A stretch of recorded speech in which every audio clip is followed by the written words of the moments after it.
በቀን መጽሐፍ ቅዱስን በማንበብ በጣም ብዙ ጥቅሞችን እንደምናገኝ የምናውቅ ስንቶቻችን ነን? እኔ በእርግጥ ኤክስፐርት አይደለሁም፣ ግን ለእኔ የጠቀመኝን ነገር ነው የማካፍላችሁ እንጂ መጽሐፍ ቅዱስ እንዴት እንደሚነበብ የሆነ ጥናት አድርጌ ምናምን አይደለም። እኔን የረዳኝን ነገር ነው የማካፍላችሁ። መጽሐፍ ቅዱስ ሳነብ እንቅልፌ ይመጣል። በየቀኑ መጽሐፍ ቅዱስን ለማንበብ አልቻልኩም። ከብሉይ ኪዳን ልጀምር ወይንስ ከአዲስ ኪዳን? እዚህ አይነት ስቲኪ ኖቶችን አዘጋጃለሁ። ይሄ ስቲኪ ኖት የግዴታ ይኖራችሁ ሳይሆን ነገር ግን ለእኔ ትንሽ ቀለል ስለሚያደርግልኝ ነው፣ ለማስታወስ እንዲመቸኝ እለጥፋለሁ አንዳንድ ኖቶችን። ለዛ ነው የሚጠቅመው። ሌላው ደግሞ ከቲክታክ ሻፕ ላይ አግኝቼ የገዛሁት እነኚህ መለያ እንትኖቹ ናቸው፣ ስቲከሮቹ ማለት ነው። ዘፍጥረት፣ የማቴዎስ ወንጌል፣ የፈለጋችሁትን ቶሎ ለመግለጥ ማለት ነው እና ለማግኘት ይጠቅማል። ሌላው እንግዲህ ስቲኪ ኖት እንደዚህ አንዳንድ ኖቶችን ነው የምፈልጋቸው ኖቶችን ነው የምለጥፍባቸው እና እዚህ ጋር እንደምታዩት የናርዶስ ሽቶ የሚል ብዙ ቦታ ላይ ስለተጠቀሰ በፒንክ ነው ያውም ደግሞ እሱን ጽፌ የለጠፍኩትና ይሄ ትንሽ ኢዚ ለማድረግ ነው። ያው እንግዲህ ልክ እንደዚህ እንዳሳያችሁ ቪዲዮ ላይ ማለት ነው ስቲከሮቹን በመጠቀም ቶሎ ለማውጣት ይጠቅመኛል ማለት ነው፣ አንዳንድ ጊዜ ክፍሉን ለማንበብ በመፈልግ ሰዓት። ሌላው ደግሞ በየቀኑ እንዴት ነው የማንበብ ልምምድን የምናደርገው? በማንበብ ነው።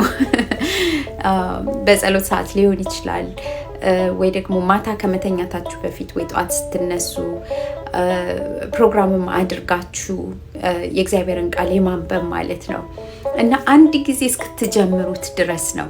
አንድ ጊዜ እኔ ምንድን ያደረግኩት መሰላችሁ? ለ21 ቀን መጽሐፍ ቅዱሴን የማንበብ ከጸሎት ጋር ፕሮግራም ያስኩኝ። ያው ከዛ ከያዛችሁት ፕሮግራም ጋር ስቲክ በማድረግ ያንን ልምምድ ውስጥ ለመግባት ማለት ነው እና እንደዛ በማድረግ ማንበብ ትችላላችሁ ማለት ነው። ሌላው በጣም የእግዚአብሔር መንፈስ ይረዳል። እኛ ፍላጎቱ ካለን ማለት ነው፣ በጣም የማንበብ ፍላጎቱ ካለን የእግዚአብሔር መንፈስ ይረዳናል ማለት ነው። ለምሳሌ አሁን ስለ ቢዝነስ ይሆናል፣ ስለ ልጅ ማሳደግ ይሆናል፣ ስለ ትዳር ይሆናል፣ ወይ ስለ ጓደኛ ይሆናል፣ ወይ ስለ እምነት፣ ወይ የተለያየ ማንኛውም ጥያቄ ማለት ነው ቢኖርባችሁ ከዚህ ውስጥ መልስ ታገኙበታላችሁ። እኔ ያንን አምናለሁኝ እና ለዕለቱ በሚያስፈልገኝ ቦታ ላይ እጸልያለሁኝ የእግዚአብሔር መንፈስ እንዲመራኝ እንዲያስተምረኝ።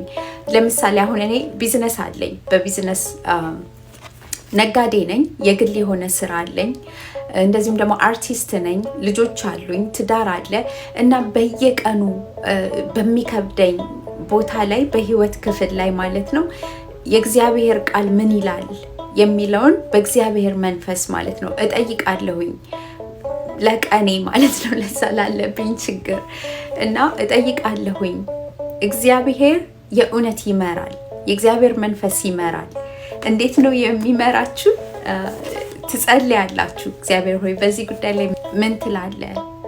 ይሄ ነገር ከብዶኛል፣ እንዴት ልለፈው የሚለውን ማለት ነው። በእንደዚህ አይነት ጉዳይ ላይ በጣም ሞኝ ነኝ። ምንድን ነው በጣም የለመድኩት ነገር ገልጦ ማንበብ ማለት ነው። ገልጦ ማንበብ ማለት በቃ ጸልይና እንደዚህ ገልጦ ማንበብ ማለት ነው። የእውነት ለኔ ይሰራልኛል፣ ለኔ ይሰራልኛል። ያ አንዳንድ ጊዜ ገልጦ ማንበብ የማይሆን ቦታ ላይ ልትገልጡት ትችላላችሁ እና ያ ደግሞ በጣም ከባድ ነው። ግን እንዳልኩት እኔ በጣም ሞኝ ነኝ። እከፍታለሁኝ፣ እግዚአብሔርም ታዲያ ይናገረኛል በዛ ማለት ነው። I'll take it like ከልቤ ነው የምቀበለው። አስለምዶኛል። በቃ ያ የኔ ልምምድ ነው። እርግጠኛ ነኝ የእምነት አባቶች ወይንም ደግሞ ቴዎሎጂያን ይሄ ነገር ትንሽ ሊያከራክር ይችላል ወይንም ላይቀበሉት ይችላሉ። ግን እንደየሰው ነው ያልኩበት ምክንያትም ያ ነው እና ያንን እጽፈዋለሁኝ።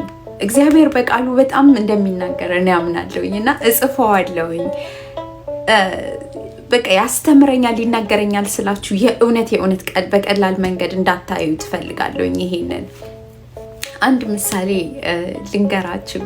ትናንትና የሆነ ነገር ነው ይሄና በሆነ ጉዳይ በጣም ተጨንቄ ነበረ። ከዛ ለአንዲት እህቴ ደወልኩላትና ለ3 ሰዓት ይሆናል ያወራ ነው እና የምናወራ የነበረው የሚገርማችሁ ነገር ስለተጨነኩበት ጉዳይ ትንሽ አወራንና ግን ስለ በቃ ስለ እግዚአብሔር ቃል በጣም እያወራን ነበረ። እግዚአብሔር እንዴት እያስተማረን እንደሆነ፣ እግዚአብሔር እንዴት እየተናገረን እንደሆነ ግን ደግሞ በሚገባ ባለማዳመጥ ባለመስማት ስለ ህልም እያወራን ነበረ። ስለ ራእይ እያወራን ምን ልበላችሁ ለ3 ሰዓት ነው ያወራ ነው እና በቃ በመጨረሻ ላይ ቻው ተባባልንና ነገር ግን ከመተኛቴ በፊት ያው ጸሎት ላይ እግዚአብሔር አሁን እንዳልኩት ማለት ነው ገለጥኩ ማለት ነው። እና ስገልጥ የደረሰኝ ቦታ ይሄው አስቀምጫለሁ። ያው ብሉ እንትን አድርጌበት ማለት ነው ላሳያችሁ። ስገልጥ ማለት ነው የወጣው ሚልክያስ ላይ ነበረ እና ትንሽ ጨንቆኝ ነበር። ማይ ጋድ ነው ለ3 ሰዓት በቃ ስራ አስፈታኋት። ለ3 ሰዓታት ያህል በቃ ማውራት የሚለው ነገር በጣም ጨንቆኝ ስለነበረ በቃ እና የሚገርማችሁ ግን እግዚአብሔር መልካም አይደለ? እግዚአብሔርን የሚፈሩ እርስ በርስ ተነጋገሩ አደመጣቸው ይላል እና ቃሉን ላንብብላችሁ በጣም ደስ ስለሚል ማለት ነው። ያን ጊዜ እግዚአብሔርን የሚፈሩ እርስ በርሳቸው ተነጋገሩ፣ እግዚአብሔርን አደመጠ ሰማም። እግዚአብሔርንም ለሚፈሩ ስሙንም ለሚያስቡ የመታሰቢያ መጽሐፍ በፊቱ ተጻፈ እያለ ይቀጥላልና እናንተ እስከ መጨረሻው አንብቡት። በጣም የሚባርክ ቃል ነውና ልቤን በጣም አሳረፈኝ ማለት ነው እና ለሷ ማካፈልኳት ይሄንን ቃልና 3 ሰዓት ለኔ ስለሰጠችኝ አመሰገንኳት። እና ምንድነው ልክ እንደዚህ እያንዳንዷን ስቴፓችሁን እግዚአብሔር ጋይድ ያደርጋል በቃሉ። ነገር ግን እኛ ቃሉን ማንበብ ይኖርብናል።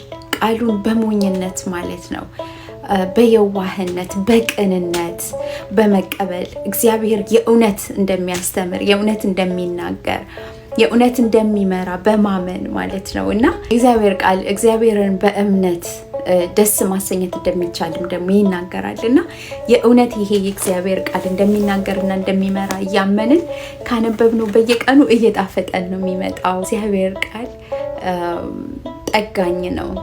በጣም ጥበብን የምናገኝበት እውቀትን የምናገኝበት ማስተዋልን የምናገኝበት ቦታ ይሄ ነው፣ ይሄ ቃል ነው እና ስለዚህ በማንኛውም አካባቢ ላይ ቢሆን እግዚአብሔር ይናገራል። የሚናገረውም ደግሞ በቃሉ ነው።